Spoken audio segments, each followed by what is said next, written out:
voudrais vous parler aujourd'hui au nom du PRCF, le pôle de renaissance communiste en France, du meeting qui va être organisé prochainement, et appelons-le en rassemblement, parlons français, qui va être organisé prochainement à la salle des Diaconesses à Paris, ce 4 novembre, en présence de nombreux partis étrangers venus des 5 continents.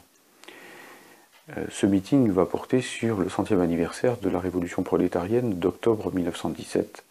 et son premier objectif, c'est évidemment de répondre à la campagne diffamatoire permanente qui est menée non seulement par les médias dominants,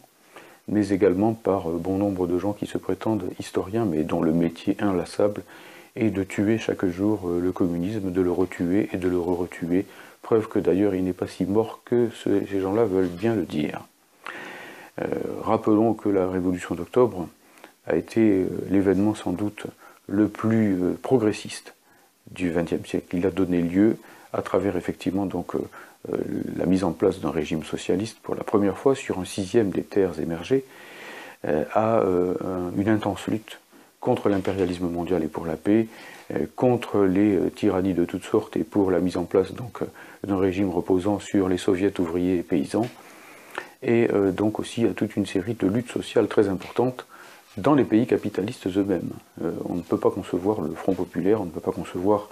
1945 et les grandes avancées des ministres communistes de 1945, qui n'étaient pas seulement communistes, qui étaient des léninistes, Ambroise Croizat, Maurice Thorez, Marcel Paul, Frédéric Joliot-Curie, etc. On ne peut pas les concevoir sans l'élan, sans la propulsion, en quelque sorte,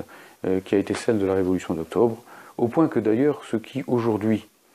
renient la révolution d'octobre, la minimisent ou disent qu'il ne reste rien de cette révolution, ne voient pas ou font semblant de ne pas voir qu'en mettant en cause cette révolution, c'est aussi finalement ce qui lui a donné l'élan un petit peu plus tôt, à la fin du XVIIIe siècle, c'est-à-dire la Révolution française,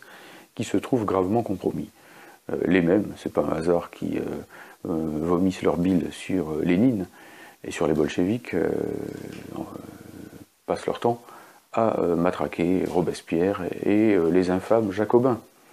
Et donc j'ai bien le sentiment, quelque part, en défendant la Révolution d'octobre, de défendre aussi tout ce que la Révolution française comportait d'éléments démocratiques, de propulsion démocratique à l'échelle non seulement de la France et de l'Europe,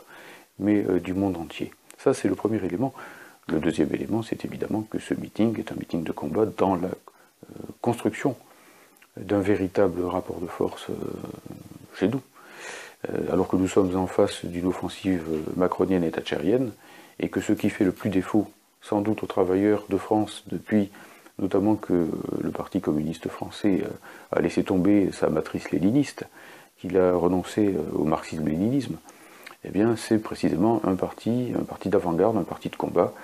qui s'adresse prioritairement à la classe ouvrière et au monde du travail, et qui à partir de là construit sans cesse le rapport des forces nécessaire au niveau politique comme au niveau social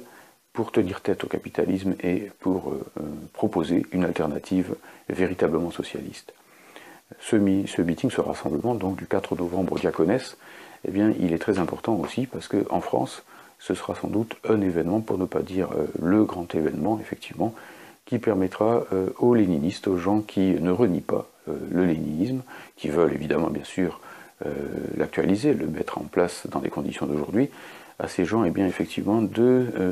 se mesurer à l'intense campagne médiatique contre le communisme, contre le léninisme, contre l'héritage de l'Union soviétique, et ainsi de suite. C'est là qu'on verra effectivement comment on peut se comporter à notre époque pour reconstituer véritablement cette pensée léniniste, cette pensée qui permet effectivement d'analyser les situations concrètes d'une façon concrète, pour désigner quelles sont les classes adverses, pour rassembler autour de la classe ouvrière l'ensemble des catégories qui sont exploitées, opprimées par le grand capital, et pour proposer véritablement une alternative. Je vous donne donc rendez-vous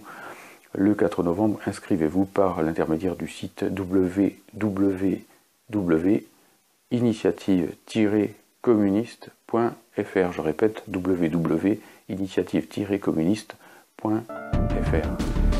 A bientôt au 4 novembre.